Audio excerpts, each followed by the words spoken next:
everyone, I'm Mandy Martin with Dark County Park. Today I would like to welcome you into our prairies in the late fall.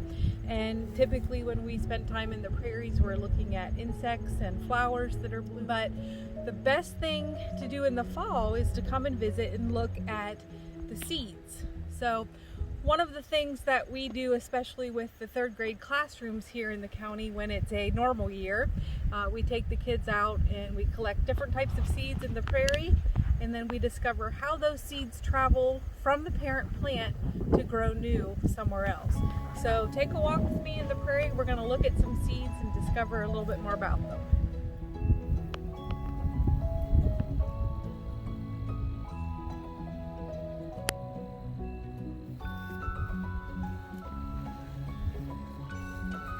So one of the questions that we tend to have here at the park is why don't we mow or cut down, especially the plants around the building?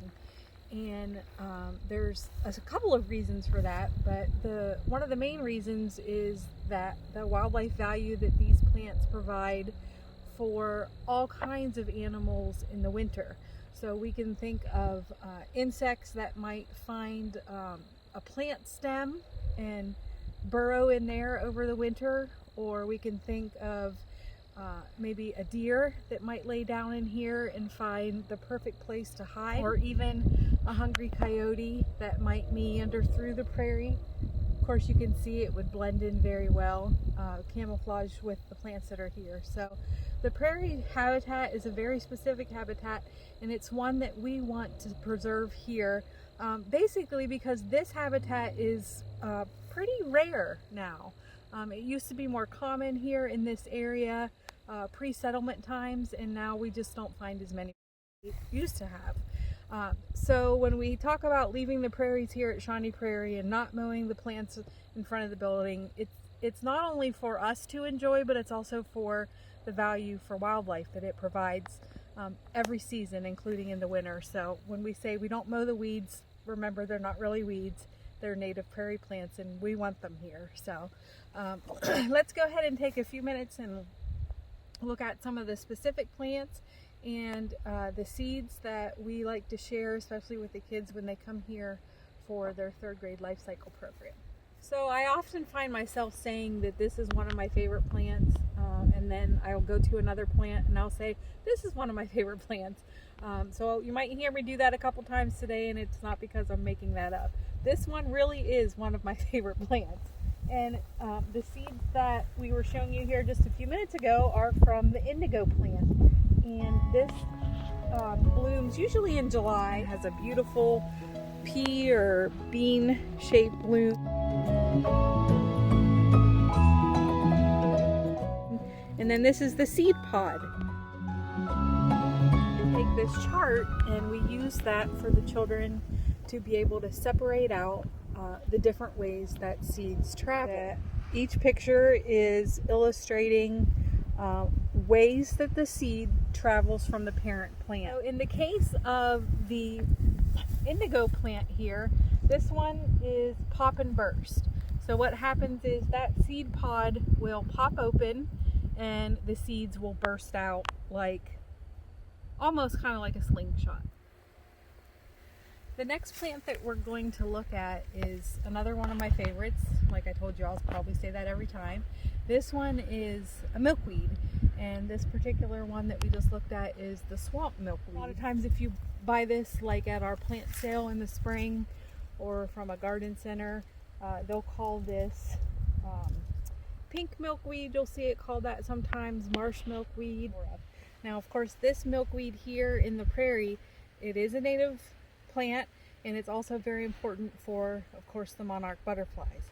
So we know that monarch butterflies lay their eggs on milkweed, and it's the only plant that they will have their caterpillars will eat off of the milkweed. So of course we leave any milkweed that we find in our parks. This one in particular, of course, has gone to seed. So I'm going to go ahead and show you the inside of the seeds there. And you'll be able to tell how this plant travels from, or how this seed travels from the parent plant you can kind of look at it and see what shape it's taking already. Even though we don't have that chart in front of you, I bet you can remember which one looked like this, and I'm gonna just go ahead and blow on it and see what it reminds you of. If you haven't guessed already, that's a parachute seed. So it floats away from the parent plant, and hopefully wherever it lands, it will grow a new swamp milkweed, and we'll have plenty more milkweed in this prairie someday. So another plant that I want to look at is the Indian grass, and this plant is traveling usually by animals that will ingest the seeds.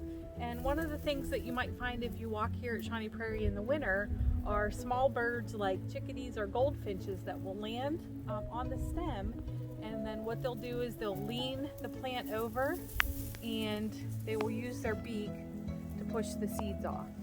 And at that point they will eat the seeds. So it's a really good food source for animals in the winter. Some seeds have developed ways to catch a ride with animals and sometimes people, as you can see by my shirt. These seeds are the hitchhiker seeds. So the best way to explain this for especially the kid, they catch a ride on an animal's fur, or maybe your fleece coat, or sometimes on your shoelaces.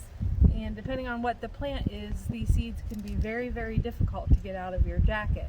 So if you can imagine, these seeds get attached to, let's say, a rabbit's fur, or in this case maybe a deer fur, and then wherever that deer or animal lays down, those seeds might come off or get scratched off, and there you have a new plant.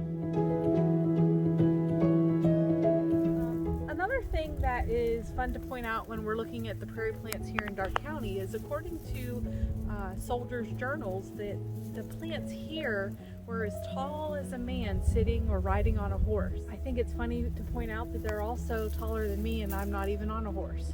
Thanks for joining us today. We'll see you in the next video.